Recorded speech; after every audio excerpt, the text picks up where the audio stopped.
Ladies and gentlemen, welcome to Word Salad's Masterclass in Gibberish Deciphering. I am an expert in the fine art of talking without saying anything, a true champion of making words dance in circles until they collapse from exhaustion.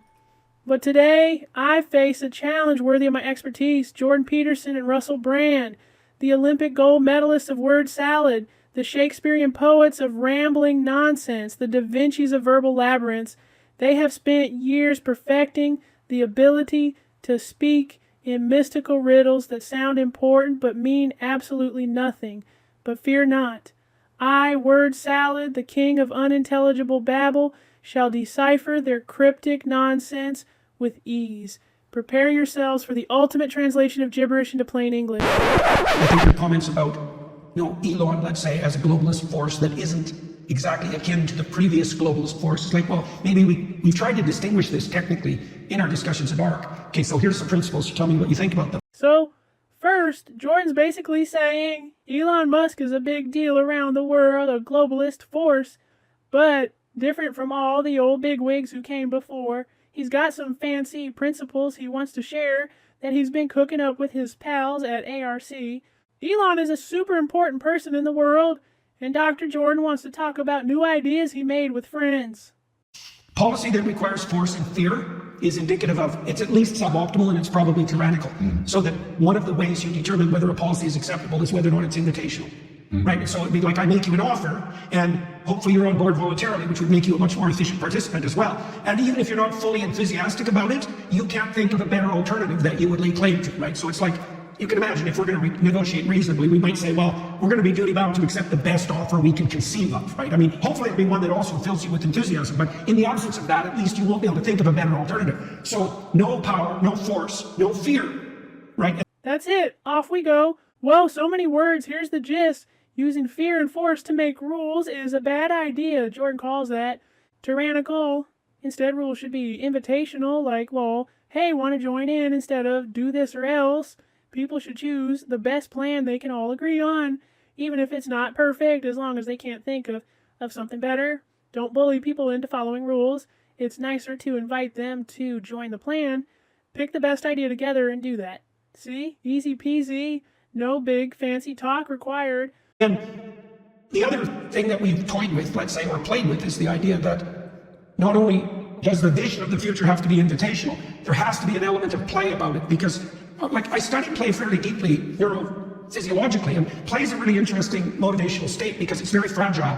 It can be disrupted by almost any other motivational state. So the sense of play, which is like direction with variability, right? Because that's play, is direction with variability. That only emerges when the situation, say, of communication and cooperation has been optimized. Play, play, play.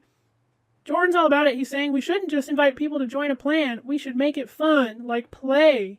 He studied how our brains do play, and it turns out play can get ruined easily by other serious stuff, like fear or anger.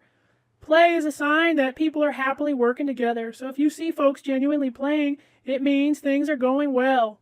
Making a plan is easier if everyone's having fun and no one is scared or angry. Fun means people get along better. Yippee! Who doesn't love some playtime? So then you might say another way that you can tell if the adventure is proceeding well is that if everybody engaged in it can engage in a sense of play. And I like the play idea, partly because it's voluntary, obviously, but also because play implies a fair bit of tolerance for deviation along the path. Yes. Jordan wraps it up by saying, if you see everyone able to play, it's a sign things are going smoothly. He loves play because people choose it, they're not forced. Play also means you can try.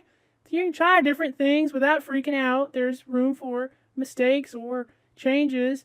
And if people can be playful together, that means they trust each other and can handle little mess-ups along the way. The vicissitude. Now, I'm assuming that your experience as a clinical psychologist must be primarily interpersonal, although you will ultimately be dealing with large data sets. But the reason I'm fascinated that you bring up play so early in our conversation is because when precisely looking at the posts of Elon Musk and Trump, Trump saying, make Canada the 51st state, or we're going to reach all the way down to Panama, or we're having Greenland, or Elon Musk's sort of puckish pugnaciousness in dealing with his detractors on his own platform doesn't have that kind of haughtiness and piety that we remember, that kind of Pharisee-like certainty of the materialist, rationalist, neoliberal oligarchs who appear now to be being displaced. Russell is saying Jordan Peterson focuses on human-to-human work as a psychologist, but also big picture stuff with lots of data. He's very interested that Jordan brought up play so soon because he sees that playfulness in Elon Musk and Donald Trump's online antics, like Trump making wild jokes about annexing Canada or Greenland, and Musk teasing critics on Twitter. Russell suggests these guys don't act like the old bigwig serious suits, the materialist, rationalist, neoliberal oligarchs who are now losing power. Russell's just saying, Jordan, you study people. Isn't it weird how Elon and Trump are more like silly pranksters online instead of stuck-up old bosses?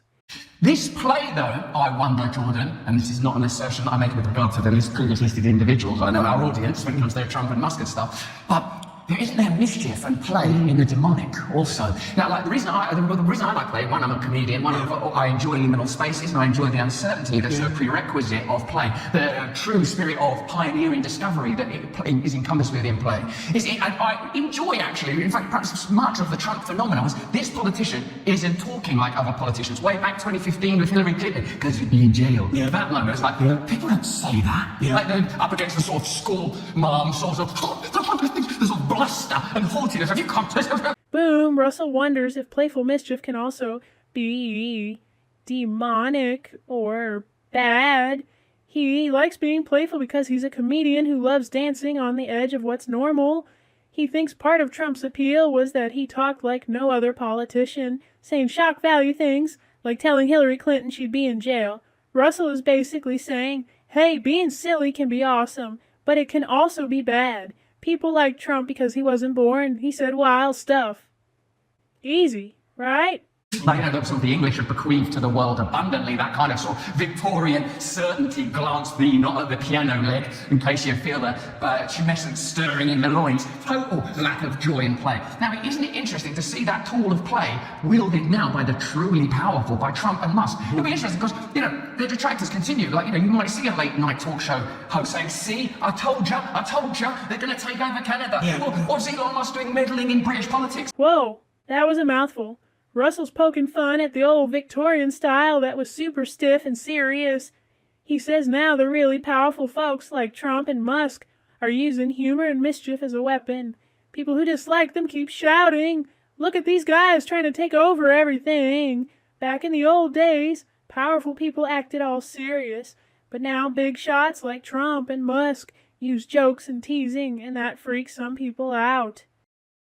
Regardless of again, as a Christian, regardless of Trump's not God, Musk's not God, they're all human beings, they're going to come and go, and perhaps, I've been thinking this about Elon Musk somewhat lately, is there a point where order of magnitude alters essence? I.e., is not Musk just a reiteration of Murdoch? Because, Tony Blair used to kowtow, bend the knee, go on holiday to ensure that Murdoch would support his new Labour movement. It was understood that Thatcher required Murdoch. It was understood that if Murdoch unleashed an ocean of ink against an opposition party, the government would remain in power. Now, Murdoch, he still has some power across the Anglophonic world, and I don't know what Murdoch's power is like now, but what I know is that Elon Musk is like a version of a media magnate, at least when it comes to the social media aspect of his vast enterprises. But when it becomes not a 20-minute perusal of some rag, but an ever-present mirror reflecting back an ongoing conversation. Breaking it down, Russell's reminding us that Trump and Musk aren't gods, they're just people. He wonders if Elon Musk is basically the new version of Rupert Murdoch,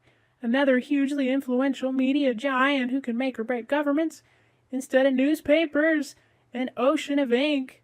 Elon's controlling real-time social media, which is even more powerful because it's always on. They're big, powerful guys, but they're still just humans. And Elon might be the new big boss of media, just like Murdoch was in the old days. Simple.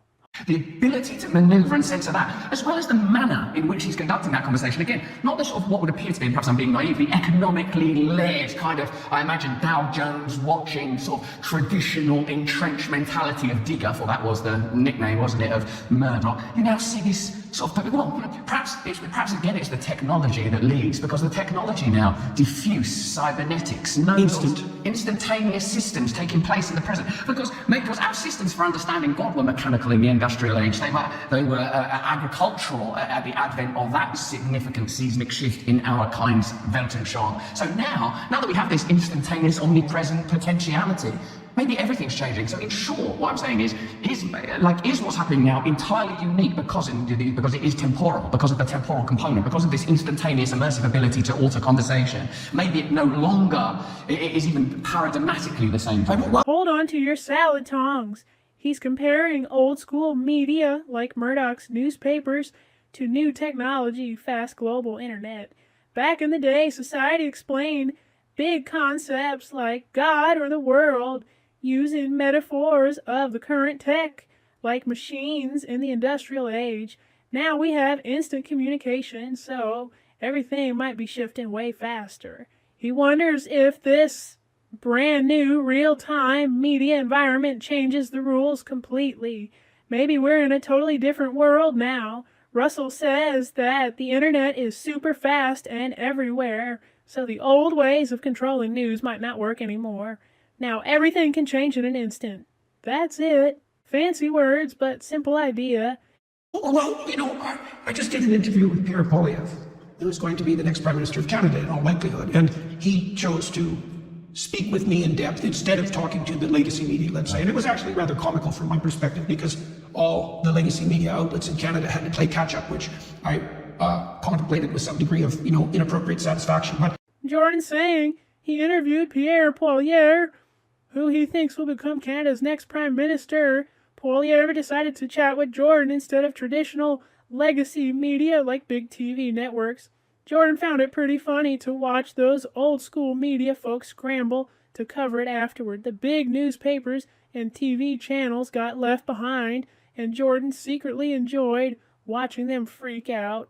But there's something, so we had to talk about that, because Poilievre had expressed some doubts about his performance in the discussion. He said there were many topics he didn't get to. And so we talked about that. I said, well, the long-form podcast format can't be manipulated a priori successfully, because if you come to the podcast with a set of talking points and you stick to your script, you're going to get, first of all, no one will watch you. Poilievre worried he didn't cover all his points in their interview. Jordan explained that in a long podcast, if you only read from a script, people get bored and won't watch. Basically, you can't fully control a real conversation, especially a long one. If you just talk like a robot, people tune out. You gotta chat like a real person. Simple enough, right?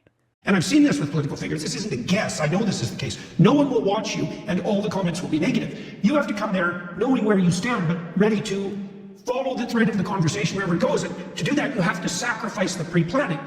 Peterson's big words mean he's seen politicians fail when they're too rehearsed. People want real discussion, not canned answers. You can't cling to a script if you want a genuine conversation. Nobody likes it when you just read off a sheet of paper. Be real, or people get bored and grumpy.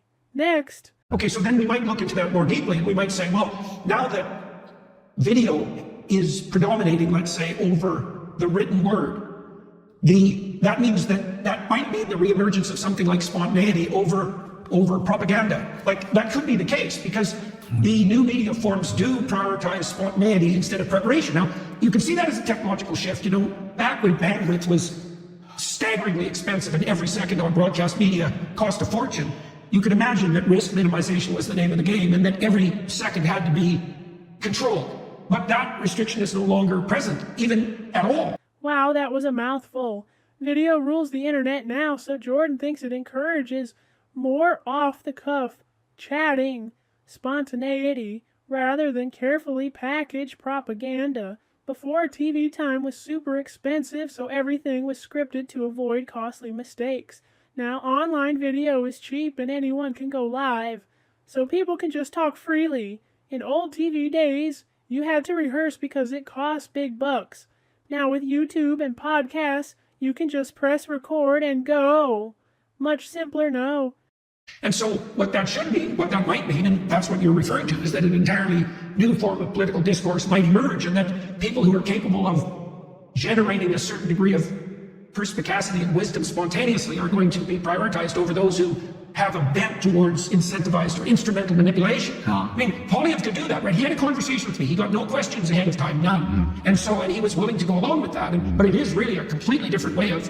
Now, we've been talking to Democrats, too, trying to get them on the podcast circuit. And the resistance so far has been the utter inability and unwillingness of people on the Democrat side to forego their pre-planned agenda with regards to a conversation. Jordan thinks we might see new ways to do politics where people who can speak off the cuff and sound smart will get more attention. Pierre Poilievre did a no-prep interview, so he's an example of this spontaneity. Some politicians, Jordan specifically notes, Democrats, might be too attached to pre-planned talking points and unwilling to wing it. Politicians who can talk honestly and on the spot might become super popular, and those who can't leave their script might miss out. Maybe these two right-wing bullshit artists should talk honestly instead of saying a lot of nothing. That's it. No big words, no confusion, all done in one crunchy word salad. Word salad saves the day again.